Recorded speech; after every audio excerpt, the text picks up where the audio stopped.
Welcome to an episode of Dragon Quest Builders 2. And what we'll be looking at in this episode is how I deal with the fact that there's a 100 room limit on a very big island with lots of people on it. So to start off with, first, where you can see how many rooms do you have.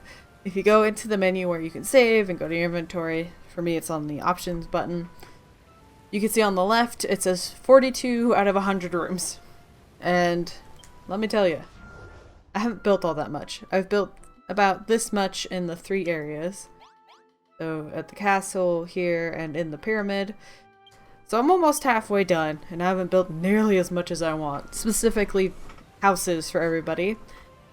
So I've had to come up with some tricks to cut down on some of the rooms that I make, and so I thought I'd show off some of the things that I've come up with. So in normal terms, what it takes to make a room is the 4 walls and a door, and you can't have any weird corners or anything like that. So that is the principle that I was messing with when I came up with how to make these windows and doors stop rooms from being rooms. So what you could do is you pull out the blocks right around a window and then leave this corner here out, and this won't be a room. As you can see, not a room. But if we were to put blocks here, right here, and so forth, it would become a room. So you could choose to pull out a window like this or a door like this, and it's this principle that I've used to make that entire building have no rooms in it. So as you can see, the front doors, they have this nice little entryway, and you go in. And this, the back doors also have that same kind of out bit.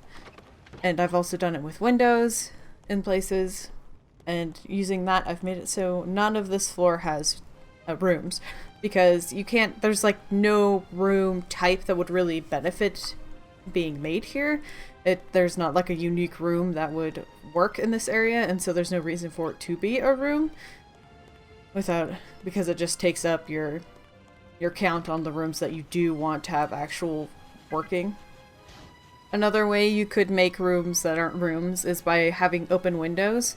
So technically this block should either be glass or wall, and if it was, it would be a whole room.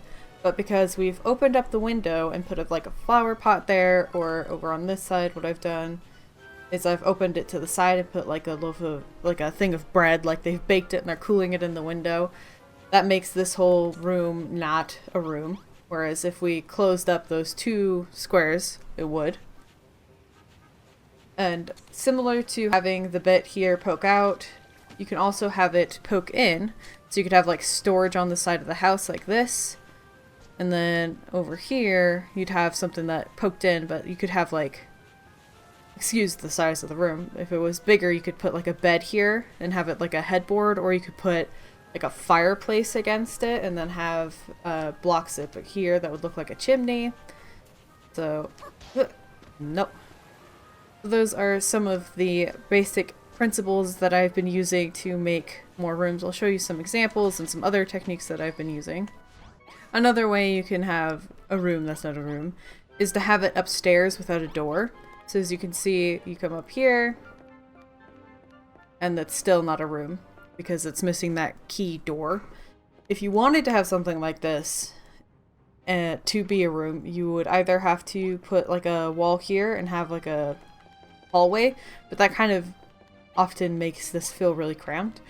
So if you want to have like an upstairs that's open, what you could do is add like a door here, right here, and then have a balcony on the other side, and that would make this a room. You could have like a bedroom up here or something like that. But when we're trying to limit the number of rooms, again, this would be, there's no type that would work well here, so there's no reason I'm taking up my 100 precious rooms with something like that. Another thing you can do is kind of have, so as you can see, it says a sweet and neat, or cute, neat, and sweet bedroom. So this whole house is technically one room because I use these here curtains. So they look like a separation so that they look like individual rooms, but they aren't technically. This also makes it so that nobody besides the owner of the bedroom comes into this house and uses things like their bathrooms or their food or anything like that. That's a good added bonus. Another kind of example of that is going to be this house. This is going to be somebody's bedroom, and it'll technically be this first half of the house. But because she wanted a small room, what I did is I put a door here, and then had this window poke out like this. There'll be a pane of glass here in the middle. So this whole half of the house doesn't technically count as a room, but no one will use it. It'll still only be used by the owner of the bedroom, because there's a cow. I didn't know I had one of those. Fully just derailed myself. No one will go through somebody's bedroom to get somewhere. So because the only doors into this go through the bedroom, only the resident here will use this half of the house. So you don't have strangers coming in and using their bathroom or things like that. The way I figured that out was in this house. Use the sneaky back path here. I wanted this whole top floor to be one person's bedroom, and then down here to be the other two people's. Just again to be cutting down on the room space. But the people wouldn't go down to their bedrooms down there. They're two kids. They wouldn't go through this room. One time I think I teleported overnight, so they spawned on their bed, and they wouldn't leave their rooms, so they were stuck down there. So I had to separate this into so that the bedroom was on its side. I still need to figure out a room to make this into, but well, it wasn't planned to work that way. Another trick that I've been using on how to use doors but still not have rooms is to have them away from the wall. So you say if I took this curtain here and I put it in on these two blocks, that would make this a room and this a separate room. But because I have it pulled forward one, and then I have it looking like it's built onto these fence posts, and to do that you would need to put something like a block of snow down, and then you put the fence up. And then you hang these doors here. This is all technically a lady's toilet, but at least they've got some privacy, you know, it looks like rooms. But as you can see, having the block under the fence turns it into separate areas. So now this is a tiny room and a small toilet. Get rid of that, and this will all become one room again. Another place that I've used that principle is in my inn. I wanted it to be 2-story. So up here is a reception room, and then basic bedroom. You have to do that to make it a motel. But down here is actually all one room. It is a large farmer's flop house. And that's because of these two curtains here. So if I was to take them down, and put them on these two squares, so like this, it'll become two separate rooms. There we go. So now you can see this is a relaxation room, and this is just a natural room. But if I was to take these down again and put two things of snow, like this and this, then this is why you should build in snow. That's everything I do is in snow. But now this will eventually merge all back into one area. Because as you can see there, these two curtains are now one block away from this gap. And so it looks like a separated room. Especially if you like draw the curtains. Oops. I am a mess. So especially if you draw your curtains like that, it definitely looks like two rooms, but it's not adding two rooms to your count. The added bonus of being able to do something like this is you can make it a farmer's flop house without having to have, you know, these tools and the firewood in with the beds. You can create like a separate room entirely, but still have it count as one. My other tip is to not waste rooms. So I really wanted to have this spot, ladies' bathroom, or ladies' bath, a men's bath, and then have the men's bathroom and a female's. But there was no way I could make all of those happen and have this room not a room. And so I went through the list, which if you need to find rooms that you haven't created, I'll link down below a document, like a Google spreadsheet that has like every room combination you could need, every item combination. It has all of the information you could possibly need for completing this game in it, so I'll link that down below.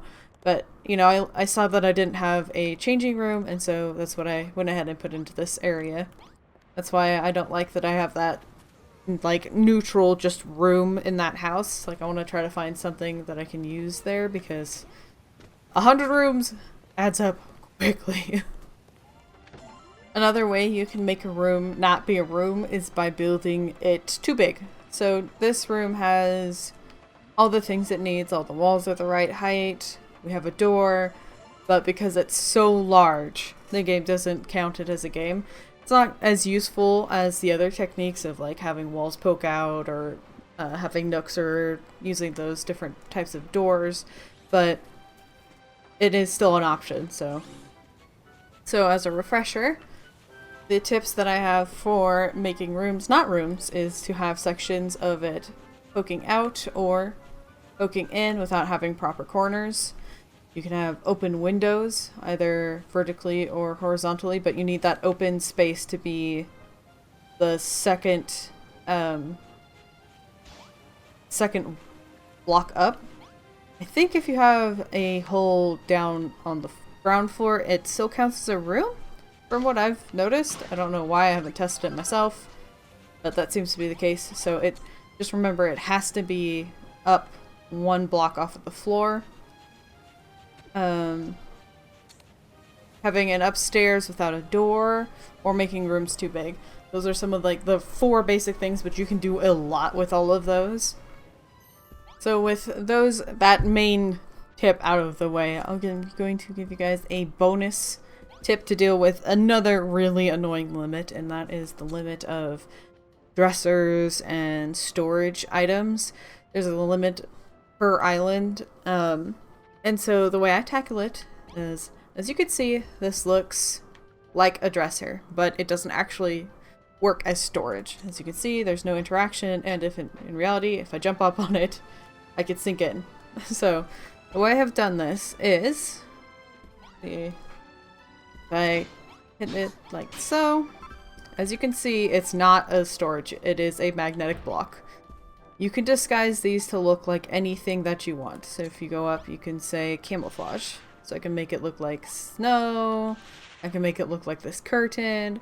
So if you happen to run into the storage problem, this is a way you can add dressers and those kinds of things without making them go towards that limit. And if you don't know how to get that magnetic block, I do not blame you. It is very difficult to find. I'll show you where you can get it. So you want to come up to the hermit, and then you head down the path a bit.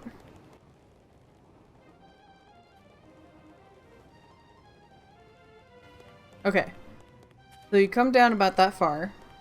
You'll be able to see over to the, is it Burning Sands? Over to the deserty area. And as you're coming along, you go straight to go up to the hermit. But you'll see this wall full of ivy. And if you look real close, this ivy will go all the way to the ground, but you'll be able to see like one block missing. I think this lower block's missing. So you'll need to be able to, you have to have a hammer strong enough to break this, I think. But then you come into this room. And then over here, there is a button to pull. And there are books. There's this one here.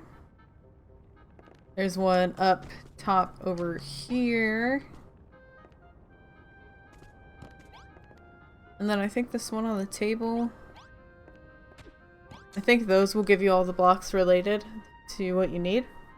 But I had to look that up to find because it's so hard to see. Once you know it's there, you'll see a little bit of the stuff behind the vines, but I've gone past that a million times and not once did I notice anything off with that one block over here. So yes, use those magnetic blocks to replace things that also have irritating limits. So I hope you guys found that useful, maybe found some tips in there that you hadn't really thought of, maybe. Maybe you've thought of all of this and you were more clever than I was, because this all took me a bit to figure out. If you guys have anything else about this game that you'd like me to cover, let me know. But until next time, I hope you have a wonderful day.